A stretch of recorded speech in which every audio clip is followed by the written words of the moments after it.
I wanted to take a look at this video here. This is the Metroid history in 2D before the Metroid Dread came out. Now, this is an older video, but I just wanted to look at it and just kind of look at the Metroid history as a whole. It's one of my favorite franchises, and I can't wait for Metroid Prime 4 to come out. And definitely coming off the Metroid Prime remaster, Metroid Prime 4 is going to be really cool.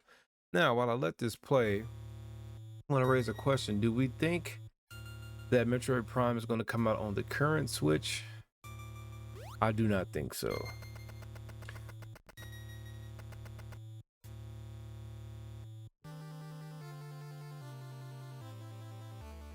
$1987, man.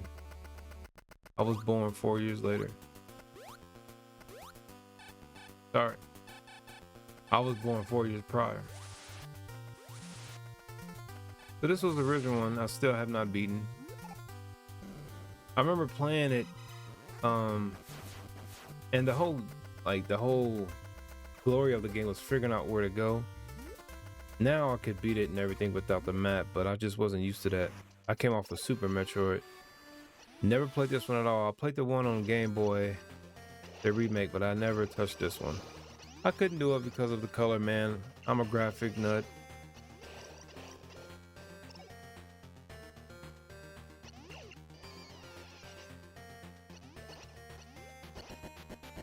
And I know they added some things to Samus Returns, and this was, I think this one was remade though a couple times by some indie developers though.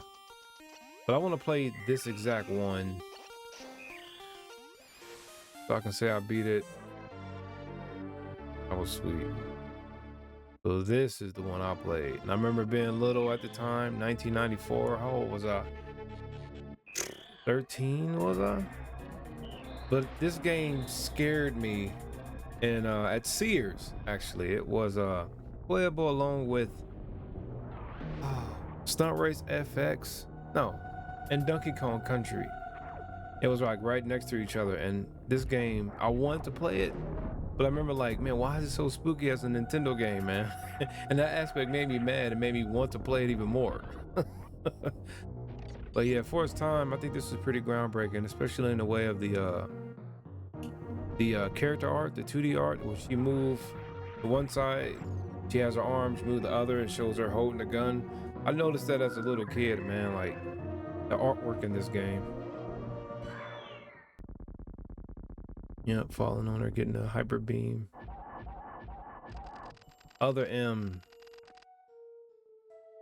messed that up, and I mean, it made it look cool, but it could have looked better in the CG video that they showed.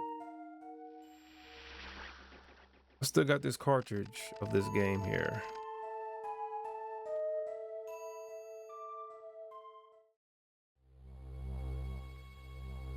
This was fun when it came back. I was pretty hyped when this came back.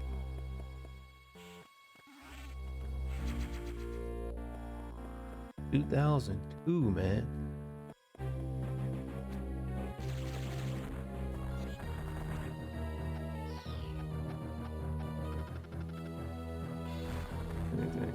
This was cool too. The story was really cool too. Yeah, I remember getting chased.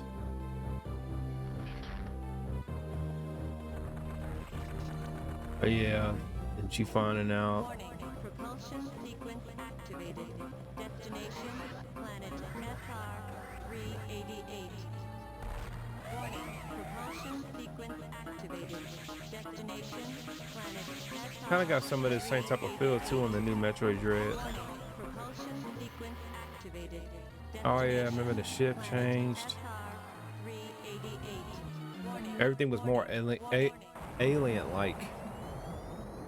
Which reminds me of another game I'm linking the cards here. Mortara.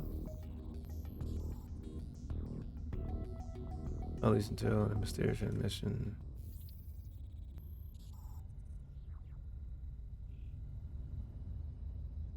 Entering the atmosphere in T-10, 9, 8, 7, 6, 5, 4, 3, 2, 1. Metroid Dread was good.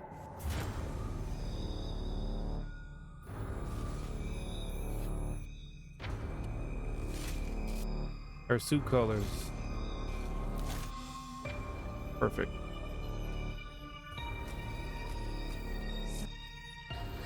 And Mercury Stream did this game. It was handled really, really nice.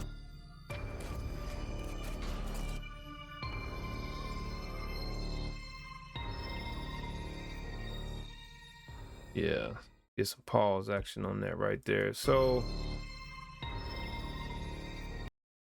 Metroid Dread, man, the whole franchise itself as a whole is really cool. If y'all never played a Metroid, go back and play one. Specifically, go ahead and start with Dread, I would say, and pick up the latest Metroid Prime, the remake too, and get ready for the new ones that's gonna come. But Metroid, the whole Metroidvania started with these two games, Metroid and Castlevania.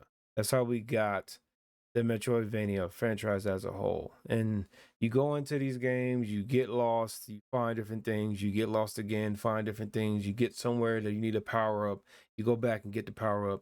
That's how these games work.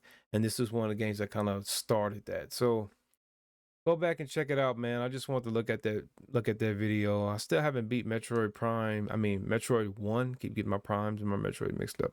So Primes is the first person. The regular Metroids is the regular classic 2D style ones. But yeah, check out my video on the 3D one, other M as well.